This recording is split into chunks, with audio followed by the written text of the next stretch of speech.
Okay, himayin natin ito. Isipin mo, bukas ng umaga pagising mo. Oh, sige. Tapos, pagbukas mo ng social media o kaya manonood ka ng balita, makikita mo yung isa sa pinakasikat na leader sa bansa, baka isang bigating CEO, isang respetadong politiko, o kahit sinong kilalang tao biglang bumagsak dahil sa isang napakalaking iskandalo. Nako, madalas mangyari yan gayon. 'Di ba? At ang unang reaksyon nating lahat dyan hala, paano nangyari yon? Ang galing-galing niya kahapon Oo, parang out of nowhere yung pagbagsak. Exactly. Pero ang hindi alam ng karamihan, yung desisyon na sumira sa leader na yon, hindi naman talaga ginawa kahapon Hindi siya biglaan. Tama. Malamang ginawa niya yon mga 3 o 5 taon na ang nakakalipas sa isang maliit, tahimik na kompromiso sa isang kwarto kung saan walang nakatingin. Totoo yan. Kaya sa malaliman paghimay natin ngayon, based dito sa binabasa nating dokumento na Integrity Under Pressure, ang misyon natin tuklasin kung bakit walang leader ang bumabagsak ng biglaan. Pag-uusapan natin yung nakakagulat na dynamics ng integrity kapag inilagay na sa ilalim ng matinding pressure. At ang nakakabilib dito ay yung mismong konsepto ng pressure. Kasi may malaking misconception tayo dyan Paanong misconception? May maling akala tayo na ang pressure daw o yung mga krisis sa buhay ang humuhubog o lumilikha ng character natin. Parang pressure mix diamonds, ganyan. Oo, laging sinasabi yan. Pero batay sa mga source documents natin, napakalinaw ng sinasabi nila. Ang pressure, hindi yan lumilikha ng kahit ano. Ibinubunyag lang yan kung ano yung matagal nang nakatago sa loob mo. Wow! So parang nilalabas lang niya yung totoo. Parang ganito yung analogy doon Inihahalin tulad siya sa isang furnace o hurno sa pagpapanday. Kapag ipinasok mo yung ginto o bakal sa napakainit na hurno, hindi naman nagdadagdag ng halaga yung apoy sa metal. Sinusunog lang nito yung mga dumi at pagkukunwari. Para lumabas yung purong material. Tama. Kapag natunaw na ang lahat, kung ano ang matitira, yun yung totoong komposisyon mo. Parang sa isang gusali din, di ba? Paanong sa gusali? Kasi ang pamumuno, parang pundasyon yan ng building. Hindi mo makikita yung mga lamat sa pundasyon kapag maaraw at tahimik yung paligid. Oo nga, no? Makikita mo lang kung gaano katibay yung building kapag may dumaan na matinding lindol. Ganito rin yung integridad sa gitna ng pressure. Exactly. Kaya kapag yung isang leader ay napunta sa gitna ng matinding krisis, lumalabas yung kanyang tunay na default setting. Susunod ba siya sa paninindigan niya o gagawin niya kung ano yung madali para iligtas yung sarili niya? Kaya kung nakikinig ka ngayon sa usapan namin, baka iniisip mo, hindi naman ako CEO ng isang malaking kumpanya. Baka isipin nila pang high level lang ito. Pero ikaw man ay nagpapatakbo ng maliit na negosyo, o ikaw yung namumuno sa pamilya mo, o kahit pinamumunuan mo lang yung sarili mo sa career mo, makakaranas at makakaranas ka ng pressure. Darating talaga yung araw na ipapasok ka doon sa urno. Oo. Ang tanong, ano ang ibubunyag ng pressure na iyon? Tungkol sa iyo. Pero teka, bago nating pag-usapan kung paano bumabagsak ang isang tao, kailangan muna nating i-define kung ano ba talaga ang integrity. Magandang simula yan. Kasi, aminin natin, kapag naririnig mo yung salitang integrity, parang ang naiisip lang agad natin, hindi siya magnanakaw o kaya nagsasabi siya ng totoo. Masyadong mababa yung ganong definition. Diba? Pero sa mga notes na binabasa natin ngayon, ang lalim pala ng pinagmulan nito. Totoo yan. Kasi sa kultura natin ngayon, ibinaba na natin yung standard ng integrity sa simplang pagsunod na lang sa rules. Parang checkbox na lang. Oo, parang ganon.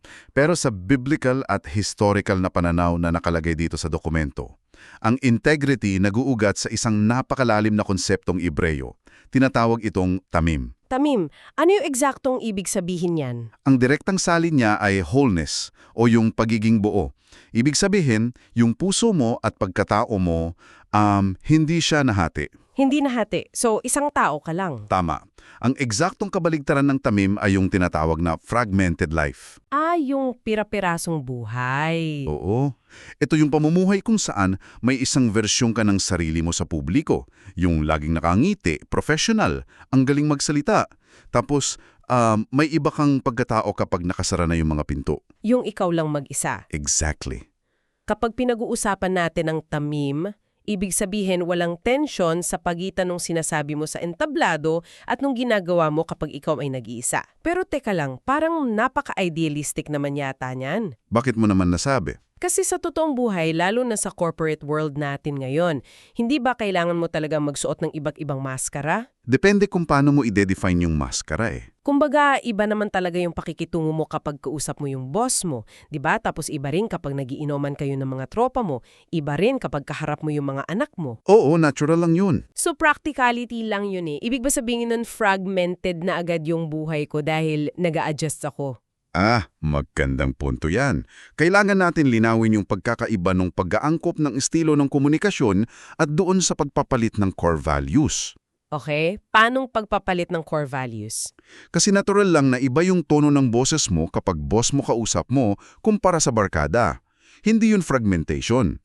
Ang fragmentation ay kapag yung mismong core principles mo nagbabago depende sa kung sino ang kaharap mo. So kung ano yung makakapagbigay sa'yo ng pakinabang sa moment na yon. Tama.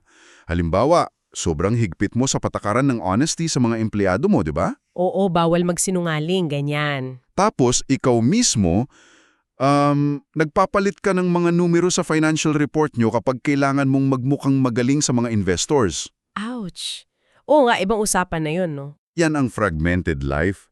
May lamat yung pagkatao mo. At yung lamat na yan, kahit gaano kaliit, yan yung nagiging simula ng pagbagsak. Kaya pala nasabi natin kanina sa simula na walang bumabagsak ng biglaan. Walang taong gigising sa umaga tapos sasagihin niyang, sisirain ko nga yung pamilya ko at karyer ko ngayon. Walang ganon. Baliw lang gagawa nun. Naiisip ko tuloy dito yung tinatawag sa aviation na metal fatigue. Pamilyar ako dyan. Sa mga eroplano, di ba? Oo. Kapag lumilipad yung eroplano, araw-araw nakakaranas siya ng matinding pressure sa himpapawid. At sa paglipas ng maraming taon, nagkakaroon ng mga microscopic stress fractures doon sa mismong pakpak. Mga lamat na hindi mo makikita ng mata lang. Exactly. Tapos yung eroplano, lumilipad ng perpekto sa loob ng isang dekada. Walang senyales na may mali. Hanggang sa isang araw, kahit normal lang yung turbulence at walang malaking bagyo, bigla na lang nababali yung pakpak tapos babagsak yung eroplano. Grabe, nakakatakot yun. 'Di ba? Kasi ang naging sanhi, hindi naman yung turbulence nung araw na yun. Ang sumira ay yung libu-libong maliit na lamat na naipon sa loob ng maraming taon. Alam mo, yan ang perfectong analogy para ipaliwanag yung tinatawag sa mga sources natin na slow drift. Yung unti-unting pag-anod. Slow drift. So parang barko na lumihis lang ng 1 pulgada sa kompas. Oo, sa una, parang walang nagbago. Pero after ilang buwan, malayo na yung narating mo kumpara sa original na destinasyon. Ang pagkawala ng integrity ay eksaktong parang metal fatigue sa utak at puso ng isang tao. Paano nangyayari yung proseso sa isip natin? May napakagandang framework dito, galing sa isang lumang sulat mula kay Santiago. James chapter 1 verses 14 hanggang 15. Anong sinasabi doon? Napakakalinaw ng pagkakabalangkas niya. Sinasabi niya na ang pagbagsak o yung kasalanan, hindi yan bigla ang event. Nagsisimula yan sa isang pagnanasa. Isang maliit na thought. Tama. Tapos, imbes na patayin mo yung pagnanasa na yon, inaalagaan mo siya sa isip mo. Pinaglalaroan mo, binibigyan mo ng espasyo at logic. At saka pa lang siya magiging aktwal na aksyon. So dumadaan muna sa rationalization. Oo, yan yung tinatawag nilang justified compromise. Nagbibigay tayo ng napakagandang rason para sa isang maling bagay. Parang, kailangan ko lang naman i-tweet ng kaunti yung data para mag-survive yung kumpanya. O kaya naman, grabe na yung sakripisyo ko para sa kumpanyang ito, siguro naman deserve kong pagbigyan yung sarili ko ngayon. Yung entitlement. Exactly. Ang pragmatism at yung feeling na entitled tayo dahil sa sobrang pagod, yan yung nagiging palusot natin para bumuo ng microscopic cracks sa paninindigan natin. Kaya itatanungin ko yung tagapakinig natin ngayon, ano-ano ba yung mga maliliit na rule sa buhay mo sa opisina o sa bahay na sinimulan mo ng baliin kasi pakiramdam mo, practical lang siya ngayon? Oo, yung mga binibigyan natin ng excuse. Ahil ang nakakatakot dyan, paano natin malalaman na may mental fatigue na pala tayo bago pa tayo bumagsak? Paano mo mapapansin yung slow drift? Diyan papasok yung mga case studies natin. Maganda kasing tingnan yung kwento ng 2 hari dito sa mga notes natin na parehong humarap sa pressure ng kapangyarihan. Okay, sino-sino itong mga hari na ito? Tingnan natin ito bilang psychological study. Simulan natin kay Haring Saul. Textbook case siya ng isang leader na nagsimula ng napakaayos. Humble ba siya nung una? Sobrang humble. Nagtatago pa nga siya nung una siyang pipiliin. Pero nang makamit niya na yung posisyon, nilamon siya ng insecurity. Nagbago yung pananaw. Oo, yung core motivation niya unti-unting napalitan, imbes na panindigan yung prinsipyo niya, naging addict siya sa approval ng mga tao. Kailangan laging sikat siya o gusto siya ng madla? Tama. Ang pinakamalinaw na halimbawa ng mental fatigue niya ay nasa 1 Samuel 15. Nakatanggap siya ng utos na tuluyang puksain yung kampo ng mga Amalekita. Pero hindi niya ginawa. Hindi niya tinuloy ng buo. Itinira niya yung pinakamagagandang ari-arian, tapos binuhay pa niya yung hari ng kalaban, si Agag. Tapos nung nahuli siya, anong ginawa niya? Ito yung mahalaga. Nang kumprontahin siya, ang naging depensa niya ay, natakot ako sa mga tao at sununod ko ang kanilang tinig. Wow, inamin niyang natakot siya sa public opinion. Oo, makikita mo rito yung anatomy ng isang taong walang tamim. Mas pinili niyang magdahilan at i-deflect yung sisi. Kasi yung halaga niya nakatali sa sasabihin ng iba. Pero dito na magiging sobrang kawili-wili yung usapan natin Kasi kung ikukumpara natin si Saul dun sa pumalit sa kanya kay Haring David, parang medyo baliktad yung logic Paanong naging baliktad? Kasi kung titingnan natin yung track record nila, mas malagim at mas nakakapanindig balahibo yung mga kasalanan ni David. Oo, sa mata ng tao, mas malala talaga. 'Di ba? Pinag-uusapan natin dito yung taong inabusi yung kapangyarihan niya. Kinuha niya yung asawa ng iba, si Bathsheba. Tapos, pinapatay pa niya yung asawa niya na si Uriah. Exactly. Kasi naging komportable na siya at tinamad pumunta sa digmaan Pinanlano niya yung brutal na pagpatay para lang matakpan yung ginawa niya. Tama? So, kung rating system lang mang kasalanan ito, di hamak na mas mabigat yung kay David, pero bakit sa mga texts na ito, si David pa rin yung tinawag na taong malapit sa puso ng Diyos, samantalang si Saul, tinanggalan ng posisyon. Yan yung paradox na sumasagot kung paano ba talaga gumagana ang integridad. Paano nga ba? Kasi parang nakakalito Kung iuugnay natin ito sa mas malaking larawan, ang ipinapakita nito ay hindi nangangahulugan ang taong may integridad ay perpekto at hindi na nagkakamali. So hindi siya sinless perfection. Hindi. Ang nakikita natin sa pagkakaiba nila ay yung mekanismo ng isang responsive heart. Responsive heart. Oo, kumpara doon sa pusong defensive na nakita natin kay Saul. Nang makaharap ni David si Propeta Nathan na nagbulgar ng krimen niya. Yung sinabi niyang ikaw ang lalaking iyon. Exactly. Nung sinabi sa kanya yon, walang ginawang palusot si David. Walang mental gymnastics na nangyari. Hindi niya ginamit yung power niya para ipakatay yung propeta. Pwede sana niyang gawin yun kasi hari siya Pero ang sagot niya agad, nagkasala ako sa Panginoon. Wala nang pero, inako niya agad? Tinanggap niya yung buong bigat ng responsibilidad. Ito ay hindi lang basta pag-amin. Ito yung kakayahang hayaang masira yung ego niya para mabuong muli yung kanyang wholeness, yung kanyang tamim. So yung pagkabigo pala, kapag isinuko mo, nagiging daan tungo sa mas malalim na pagbabago. Tama. Ang batayan ng integridad ay hindi yung kawalan ng pagkakamali, kundi kung paano ka tumutugon kapag itinatama ka. Ang gandang reflection yan para sa ating lahat na nakikinig. Paano ka ba tumutugon kapag itinatama ka ng iba? Lalo na kung yung nagtatama sa'yo mas mababa yung posisyon sa'yo. Oo. Nagiging defensive ka ba tulad ni Saul? O tinatanggap mo yung pagkakamali mo tulad ni David? Kaya ano ba ang ibig sabihin ng lahat ng ito? paano ba natin sinasanay yung puso natin na maging ganito ka-responsive? Diyan papasok yung mga unseen architecture o yung mga hindi nakikitang pundasyon. Parang ano ba yan? Parang isang atleta na nagtitraining para sa Olympics? Magandang analogy yan. Kasi yung ginto, hindi naman talaga yan na ipanalo dun sa mismong araw ng laban eh. Napanalo yan dun sa mga madilim na madaling araw ng pagtakbo at pag-iensayo na walang nanonood sa kanila. Totoo yan. At sa context ng leadership na inaaral natin, yung training na yan tinatawag na spiritual disciplines. Okay. Pero linawin natin na baka isipin ng iba puro relihiyon yung ito. Oo, kailangan nating tanggalin yung religious baggage dyan. Huwag nating tingnan ito bilang mga ritual lang. Ito yung misming engine o makina ng integridad natin. Sige, himayin natin isa-isa. Ano yung unang bahagi ng makina na yan? Una ay ang panalangin. Sa pananaw ng pamumuno, hindi ito paggawa lang ng wishlist sa Diyos. Ang ginagawa talaga ng pananalangin ay pinapatay nito yung pride at self-reliance mo. Inaamin mo na hindi ikaw ang magaling sa lahat. Tama. Ikalawa naman, ang pagninilay sa kasulatan o scripture reading. Para saan naman ito? Nagbibigay ito ng linaw sa pag-iisip eh. Sa mundong puno ng ingay at kalituhan, nagiging angkor mo ito para mag-isip long-term. Kaya hindi ka nagpapanik at gumagawa ng mabilisang compromises. Exactly. Ikatlo, at ito yung siguro pinaka-hindi komportable sa lahat, ang pag-aayuno o fasting. Nako, fasting? Kapag narinig mo yan na mareaksyon agad, bakit ko gugutumin yung sarili ko? Ano namang kinalaman ng sikmura ko sa integridad ko sa trabaho? Marami, kasi sinasanay ng fasting yung willpower mo.